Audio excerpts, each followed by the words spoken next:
Purim Sameach, happy Purim. Are you ready for some Purim Torah? Listen, you know that big ball in the sky? The bright one. The sun, Hashem's sun. It's a huge furnace and it's burning fuel at a very fast rate. You want to know how much? Well, equivalent to setting off 1 trillion atom bombs per second. Do you know what 1 trillion is? Do you know what an atom bomb is? Well, 1 trillion is a million. And an atom bomb is like setting off 100,000 tons of TNT. Now, you know how when you put your hand out to your Lag BaOmer fire and you feel it so hot on your skin that you can't get close to it, like 10 meters? Well, the sun is 100 million miles away. And it feels the same. You know when your hand's in the car and the sun's coming in through the glass and it hurts? Same thing. Think about how far away it is. So that's how amazing the sun is. Now, the sun shines its light on the earth, causing the plants to grow, which provides food for all. So good, right? However, the sun is also spraying particles at us, like a deadly rain, called the solar wind. These particles are traveling at 1 million miles per hour. If it weren't for our atmosphere, the very air we breathe, shielding us from this solar wind, the earth would be scoured clean by it, and all life would end within hours. Instead, these invisible, deadly particles collide with the upper atmosphere and turn into harmless, dazzling light, dancing atop the sky, known as the Aurora Borealis. Aurora Borealis. This breathtaking phenomena contains a deep secret about Purim. On Purim, Haman planned a dark decree, but just as the aurora turns hidden particles into light, the very Ra he intended was transformed into salvation. This is the secret of Nahafachu. The evil itself was transformed into light. This is the secret of Aurora Borealis. Aurora, cursed is evil. Borea, come and see. Lace, there isn't any. It's all just hidden light.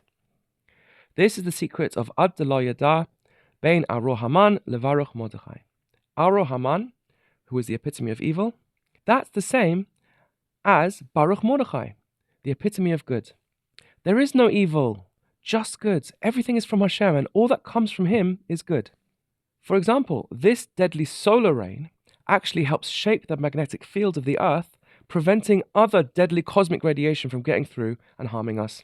It also plays a role in cloud formation, which provides good, life-sustaining rain. It's also magnificently beautiful. They originate from the sun, which is a mashal for Hashem, in Tanya Ch, reminding us, even in the darkness, that Hashem is there, and is the God of darkness as well as light. Indeed, the Zohar teaches that from the darkness comes the light, and the aurora are only visible at night. Purim's events surround the darkest of exile, which is transformed into the brightest of joys. This is also why we don't have halacha to drink at night. At night, we can see the aurora, so we don't need alcohol to forget the difference between good and evil. That's right. That's why we have a mitzvah to drink on Purim, to the point of Ad Lo Yada. A very hard thing for us to understand. Why do we need to get drunk to the point where we can't understand the difference between good and evil? Well, there are statements in the deep sources that, from Hashem's exalted point of view, there is no difference between good and evil. Does that really mean that He doesn't care about good and bad, right and wrong? Chas v'shalom. That's the mistake Haman made when he tried to break the 50th gate of Bina and cast the lots, tapping into the randomness of above Teva, beyond Seichel, and appealing to the creation on the level of Tohu, where good and evil don't matter. He was completely wrong. What it means is that everything is just good to him. Even evil is just hidden good. We are the ones who struggle with that. So the lesson of Purim, of Nahapachu, the alcohol, and indeed the aurora, get us out of our Seichel, higher than Seichel, to the point of understanding, Ein od milvado. There is nothing but Him, and He is good. One last illustration. Does this mean that there's no difference between Aurora Mordechai and Baruch Mordechai? Should we be so drunk we say Aurora Mordechai and Baruch Haman? Yes. But why is this? Surely this is taking it too far. Saying Aurora Mordechai, chas v'shalom? This is why we're given a nice trick to make sure we don't mix this up. The gematria of Aurora Haman is the same as Baruch Mordechai, but the gematria of Aurora Mordechai is not the same as Baruch Haman. So even when we're drunk, we can't forget. But come on, who can do a gematria when they're drunk? The truth is this. Why did Hashem create the world?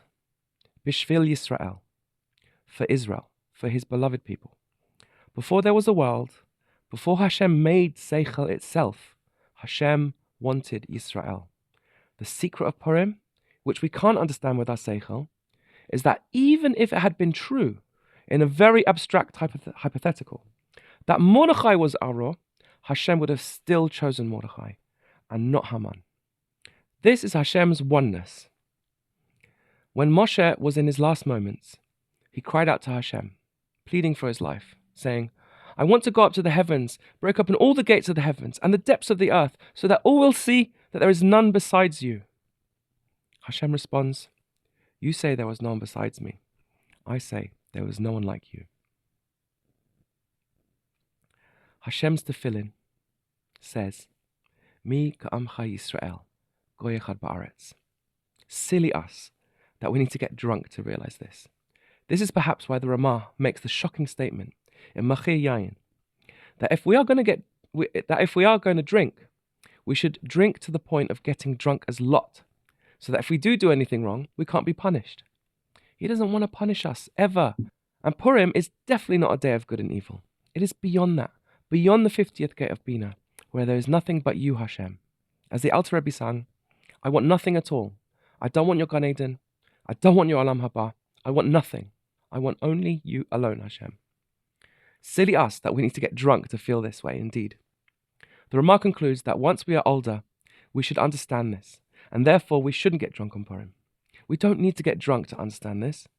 However, the Gemara in Rosh Hashanah says that King Shlomo made the mistake of thinking that he had reached the 50th gate of Bina and tried to issue judgments of the heart, meaning he felt that he'd integrated Torah so much that he doesn't even need to think anymore. His heart will do the right thing. And he was injured for this. Only when the Mashiach comes and transforms the darkness into light and smashes the 50th gate of Bina, and Hashem comes and collects all the holy sparks, will we be able to come to that day when it is all Purim. Bayom hahu yeh Hashem echad u'shmo echad. Purim Sameach.